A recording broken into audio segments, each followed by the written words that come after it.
The 2025 Diamond League season is finally upon us, and the first meet is going down this weekend in Xiamen, China. And this has been the third edition of this meet. It first started in 2023, then 2024, and now 2025. And we're actually going to see a ton of high-profile athletes competing here, either for the first time, opening up their 2025 season, or continuing on what they've already done throughout this year.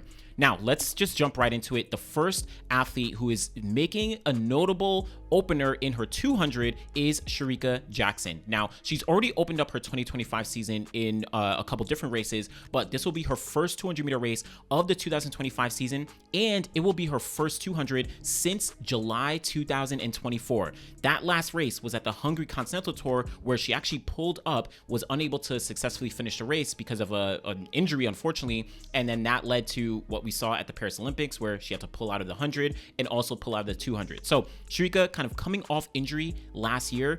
Now she's kicking off 2025 in the 200 here in hopefully what will be a positive indication of what's possible throughout 2025.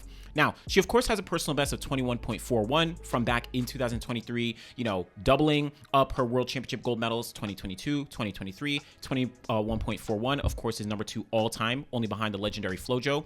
But we know that she's not in that form yet. TBD on if she's going to be able to get back to that form throughout 2025. Looking at what she's already done this year, Shericka kicked off her year at the top of March running 2 60-meter dash races, heats and finals, 7.17 and then 7.14. Nothing too, high profile, nothing too fast. It's just the first race of her season coming off an injury late in 2024. But more recently, down in Myanmar at the top of April, we saw her run the 300 where she finished second place to Julian Alfred, but she did run 36.13 seconds. Now, that's not a legendary 300-meter time, and we know Shericka at her best is more than capable of running 35 seconds or faster in the 300. But this at least does indicate to me that Shericka is in a much better place early on than she was in 2024. Look at what she did in 2024. She actually didn't open up until significantly later in the year. And literally in May. You're talking about in May. And remember, the Olympic Games last year were in the early parts of August. Now the World Championships are all the way down in mid to late September. So the fact that she's opened up 2025 a little bit earlier than she has last year, that at least indicates to me that she is healthy. Now, that doesn't mean that she's 21.5 Shericka Jackson, 21.4. That doesn't mean that yet. But it indicates to me, at least, that she is in a healthy enough place where she's comfortable enough to race. Now, what does this 200 meters in Xiamen actually mean, or how does it compare to what she did last year? Well, last year, she opened up running 11.03 down in Jamaica in the early parts of May. Then 2 weeks later, she went down to the Rabat Diamond League, and I think it was in Marrakesh in Morocco, and she ran 22.82 seconds. Now, this kind of gave an indication to people that, maybe Shericka isn't in the exact place that we might have expected her to be. The 11.03, I thought that was a positive indicator, but 22.82 in May maybe wasn't the best indication of what she was truly capable of. Then about a week later, ran 22.97 and actually finished down in the pack. She finished in 5th place. This was, I think, Brittany Brown won this race, and that kind of set off the trajectory of her making the Olympic team, getting a bronze medal, winning the Diamond League, winning AFOS. Like, that was Brittany Brown's season last year. But Shericka Jackson, her 22.97 with, down in the pack, this again gave an indication that Shericka is not in the place that we might expect. And then we saw how the rest of the year played out. She went to Stockholm. She won that race 22.69, but essentially what I'm getting at is these early season races that we saw from Shericka in 2024, these were kind of the first early signs that she maybe was not in the greatest position going into the Olympic Games. And unfortunately, that led us to see that she just did not compete at the Olympic Games. She got injured in Hungary, and then she just did not start in both the 200 and the 100 at the Olympics. So it will be interesting to see what she does in Xiamen here in the 200. Now, let's say she runs something like 22.8 or 22.7. That I don't think will be a negative indicator, similar to like I was saying for 2024. Why? Again, because she's racing, because she's actually competing more frequently early in the these parts of the 2025 season. So that at least gives me a little more confidence. Now, subsequent races, as she goes forward, if she's, remaining in that same realm of 22.8s, 22.9s, or whatever it may be, If she's not making slight improvement, then I might start to have some questions on like, okay, where is she headed towards? But the big thing for Shericka Jackson is that she is the defending world champion in the 200. So she has a wild card to the Tokyo World Championships and doesn't have to actually worry about competing at the Jamaican trials. So that may be changing how she's approaching the 2025 season. Now, there's a caveat that she does want to get the 100-meter gold medal in addition to the 200 gold to defend that there. So she does have to qualify for the team in the 100, but maybe she's making different calculations on how she's approaching the 2025 season because she has a wild card, at least in the 200. So we'll see how that kind of does go. But I'm excited to at least see Shericka run her first 200 meters of the 2025 season. Again, I'll probably expect maybe something in the 22.8, 22.7, or even 22.9 range, somewhere around there. I'm not expecting a 22.5 or 22.3. Like, I don't know if I'm expecting all that. I just want to see Shericka healthy and, you know, successful in her first race. But there are some other athletes who could actually give Shericka a run for her money. Again, considering some of these women have been running throughout 2025 and are in some pretty good form. You're talking about Anavia Battle, who actually just ran the world lead of 10.98 seconds in the 100. She is in some really great form. She's looking to potentially make a USA team, you know, for her first one since 2021 at the Tokyo Olympics. Tamara Clark. Yes, Tamara Clark, she hasn't been as consistent the past 2 to 3 years, but she has the potential and she has those capabilities to at any point kind of like pop off and really do some damage. Jessica Gabai, she was in the Olympic final last year in Paris in the 200. Yes, she finished last place, but shows that she is more than capable of competing with some of the best. Mujinga Kambunji coming off the 60-meter world indoor gold medal, her second one of her career from back in 2022 and now 2024.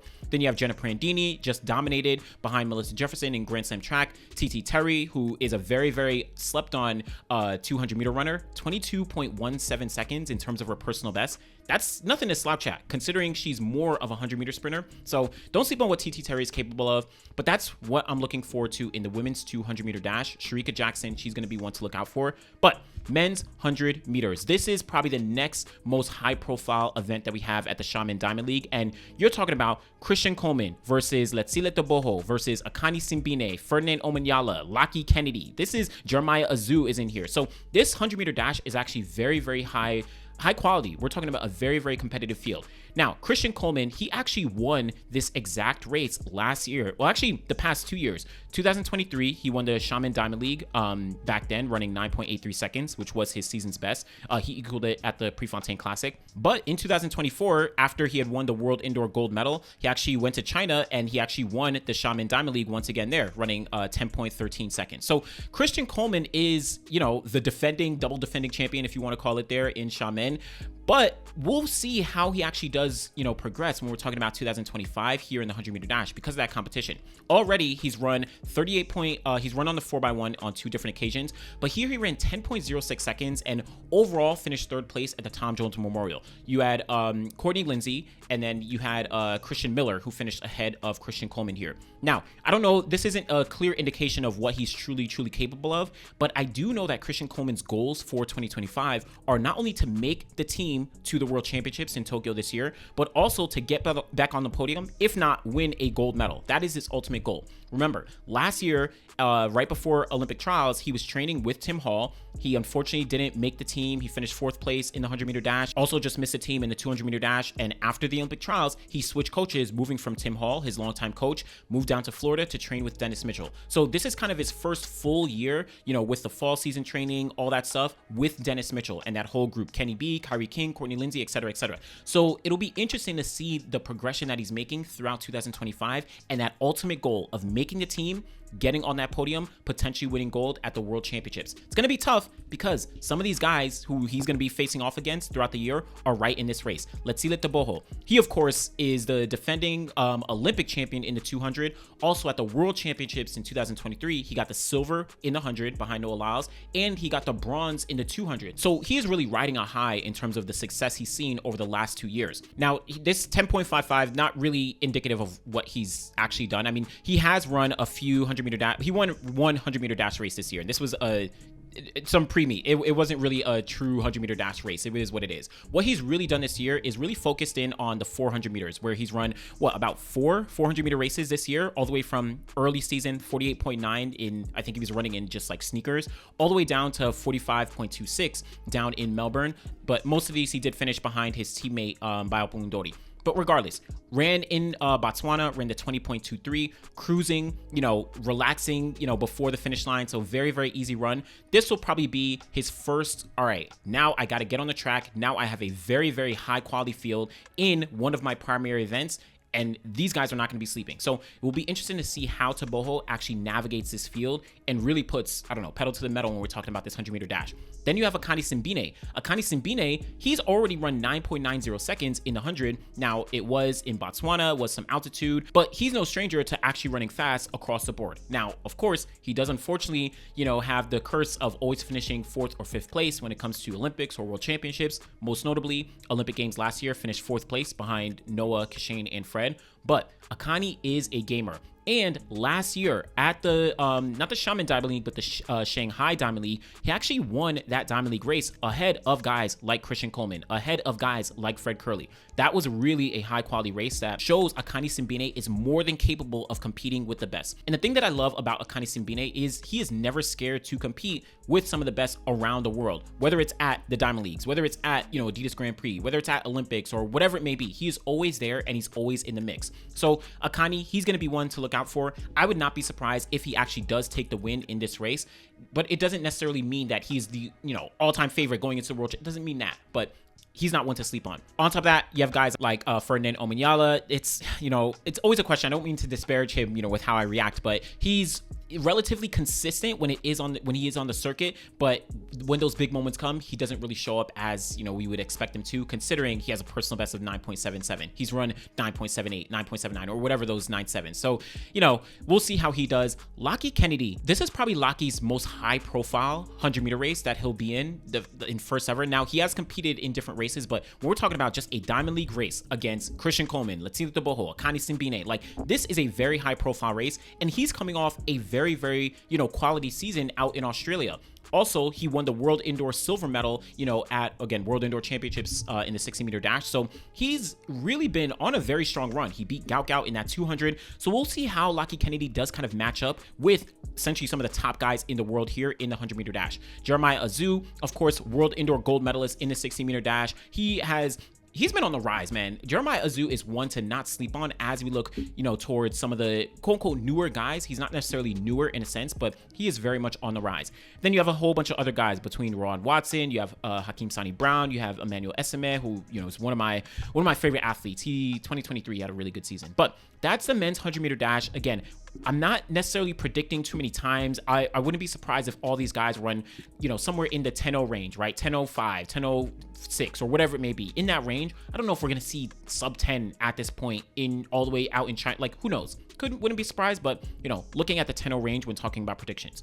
Now, those, of course, are the two most high-profile events that I'm looking at, but you do have a few more high-quality fields. Men's 400-meter dash, you're going to see Christopher Bailey, the return of Alexander Doom, Kronnie James, Bapu Ndori, Vernon Norwood, Lilith Pillay, right? Kebanat Shippey. All these guys are going to be in the mix. Kronnie James, right? All these guys are going to be battling it out in the men's 400. Very, very exciting there. Also, the 100-meter hurdles for the women, this is where you can never catch a break because the women go head-to-head all the time, day in, day out. Even if some, individual names are missing, this is a field that you can never sleep on. Nia Ali, 2019 world champion in this 100-meter hurdles. Toby Amisan, 2022 world champion and the current world record holder in the 100-meter hurdles. Devin Charlton, 2-time world indoor champion in the 60-meter hurdles, literally coming off that gold medal just a few weeks ago. You have Tonia Marshall, who's one of the fastest in the world as well. You have Pia Skarzelska from Poland, always consistent. Just missed a medal at the World Indoor Champs. Grace Stark, she's leading the world right now, came off Tom Jones, getting the win there, was in the World Indoor Championship final, was at the Olympic Games final. Like, Grace Stark is in that mix. Danielle Williams, 2-time world champion in the 100-meter hurdles and is a defending world champion. So she doesn't actually have to worry about Jamaican trials at all. She is going straight to Tokyo. Her preparation is for September. So this is another high quality field. You can never, ever sleep on any of these 100-meter hurdle women. Also, men's 110-meter hurdles. This is an Olympic final. Might as well be. You're only missing a few different athletes. You have Freddie Crittenden, Grant Holloway, Olympic champion, 3-time world champion. He's going for his 4th, gold medal. You have Hansel Parchman, of course, previous Olympic champion. Daniel Roberts, Olympic silver medalist. Cordell Tinch just missed the Olympic team last year, running 13:03, finishing 4th place. Like, come on, this field is stacked.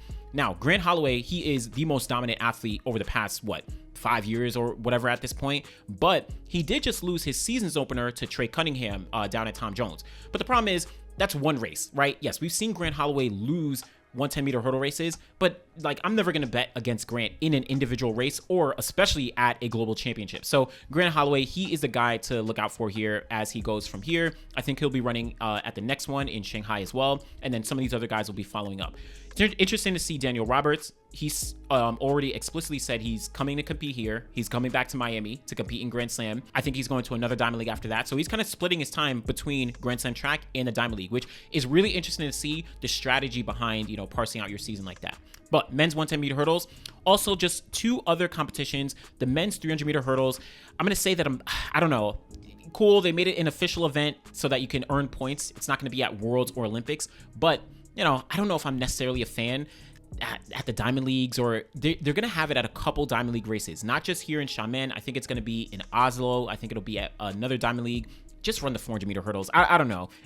But just my opinion. Here, you'll see CJ Allen. You'll have Kyron McMaster, 2023, you know, world silver medalist in Budapest. And then, of course, Karsten Warholm, previous Olympic champion, world record holder, you know, all those accolades, right? He's probably going for the world record in the 300-meter hurdles. I don't exactly remember what it is, though he did break it in 2023. I think it was at the top of the year. Someone could fact check me there. But Karsten Warholm, we'll see how that plays out. But again, I don't know. 300-meter hurdles is what it is. Now, last one I did want to take a look at is just the men's long jump. This isn't a super...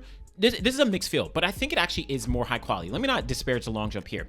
Wayne Pinnock is the Olympic silver medalist, the World Championship silver medalist, and the World Indoor Championship silver medalist. This man does not want to keep getting these silver medals. Wayne Pinnock in 2025 is on a mission to get on top of the podium in Tokyo later on this year. He is motivated.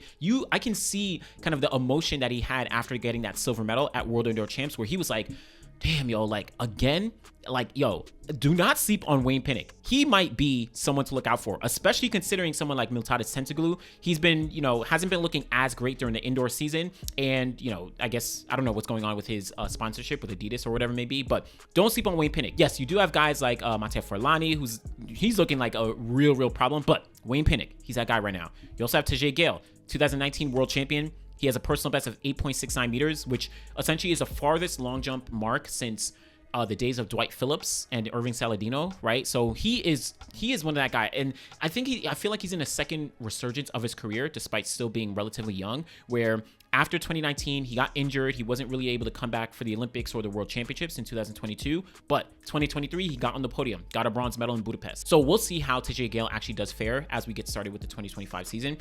He's already jumped 8.34 meters. Come on, man. Marquis Dendy, he's in the mix here. Jeremiah Davis, you know, newly minted pro in terms of last year. He finished in the NCAA. So very, I think it's a high quality field here in the long jump. But this is just what we have at the Xiamen Diamond League. Again, this is the first Diamond League of the 2025 season. You know, I'm on the Grand Slam track side where it's like, yo, that's where a lot of people are going. But I also do fully respect that athletes are still sticking with the Diamond League, right? You have your choice. Go to the Diamond League, go to Grand Slam track, or be like Daniel Roberts and go to both, right, if you choose. So let me know what you think about the Diamond League coming up in Xiamen this Saturday. Do you think that Shericka Jackson is going to be able to really start to cement herself as a 200-meter favorite once again? Or do you think we're going to see a gradual progression to get back to those 21.4s, 21.5s, or whatever it may be? And then also the men's 100-meter dash. Who do you think is going to come out on top? Will we see Christian Coleman kind of, you know, regain some supremacy? Will we see, let's see, Tebogo or Akane Simbine or Omanyala, right? Who do you think is going to come out on top there? And then some of the other events. Let me know what you think. Be sure to like the video, subscribe to the channel. Always